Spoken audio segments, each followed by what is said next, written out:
Здорово всем вам! Сегодня с вами снова Дюха Милан. Давно хотел выложить видос про буржуйку, который я сварил в своем сарайчике. Вот. Она в виде колокола получается. Но она как буржуйка-камин. То есть колокол это отличная форма, как бы, ну, куда затягивается хорошо весь дым и ничего не дымит здесь. Вот.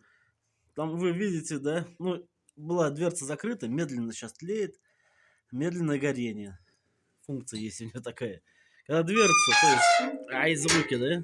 Когда дверцу закрываешь, вот, там через эти маленькие щели затягивается немного воздуха, и она начинает медленно гореть. Когда нужно открыто там любоваться пламенем, или чтобы лучистым теплом обогревало, пожалуйста, открывайте, она как буржуйка. Также сварил подставку, когда дровишки прогорят, я подставку туда вставляю, такую, да, сваренную. И на нее сюда шампуры с мясцом. И мясо жарится. И так отлично все. Ой, на улице может быть... Ай! Звуки. Да? На улице может быть дождь, ветер, снегопад, не знаю, там зимой иногда тоже сюда приезжаем. С семьей бывает сюда, забуриваемся тоже.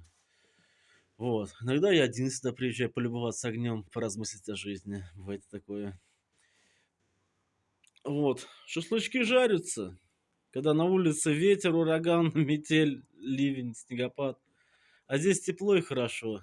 Здесь помещение небольшое, сарайчик здесь 4 на 4. Правда, верх здесь такой плохо утеплен. Там профнастил просто и покрыт пенофол, или как он называется? Пенофол, да. 5 миллиметров всего лишь толщина. Я его приклеил прямо вот сверху. Короче, вот крыша, она как забор, короче, вот многие видели из профлиста. Так же и здесь сделано.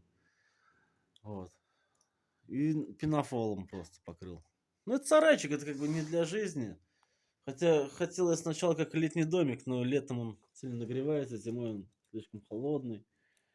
В принципе, можно переночевать здесь спокойно. Кроватка есть такая советская, хорошая кроватка.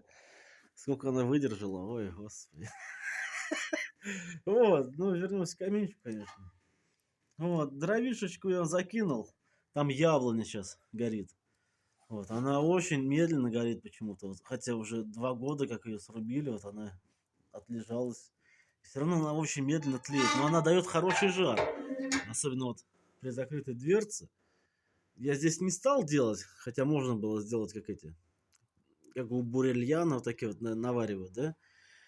Чтобы тепло лучше отдавал, трубы такие, или хотя бы профиль наварить такой. Сюда несколько штук, чтобы как бы как радиаторы рассеивали тепло. Ну не знаю, но мне и так жарко. Здесь вон сижу в этом во флиске, и мне жарко прямо вот перед ней сидеть, даже за закрытой дверцей. То есть печечка удалась, как говорится. Да, может быть, она неказистая, но она очень проста в изготовлении, просто колоколом. Варите 35 на 35 квадратиком, прям вот чисто квадратиком. Вот. И вот она в воздухе даже висит, она ни к чему даже к полу не прикручена под ней, то есть, ну ничего просто нет. Вот она как колокол висит, туда труба уходит, и наверх еще метров 5, наверное, она выходит. Просто обычная труба, как она, ну, водяная труба, короче. 98, по-моему, ну, где-то меньше 100, ну, я не помню, сколько она, 98 примерно, может так сказать. Вот, и коленка тоже вот это вот, все это с водяного хозяйства, так сказать. Вот. И эта буржуечка, без всяких шиберов, без всего, чтобы не угореть. Зачем ее закрывать? Пускай она как прогорела, так и ушло туда все. Пока горит тепло, перестал гореть. Помещение остыло, стало холодно. Ну, это любая буржуйка так. Но самое отличное это любование, да, как с настоящим камином как будто сидишь. Пускай он там как бы, ну, маленький, да, вот этот сам портал, как сказать, он маленький. Но любоваться можно спокойно, как бы. Дело прикольное.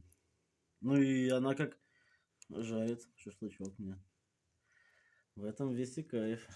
Так что вот такие дела. Давно меня не было на канале, решил что-то снять и выложить. С вами был Дюха Милан, всем пока.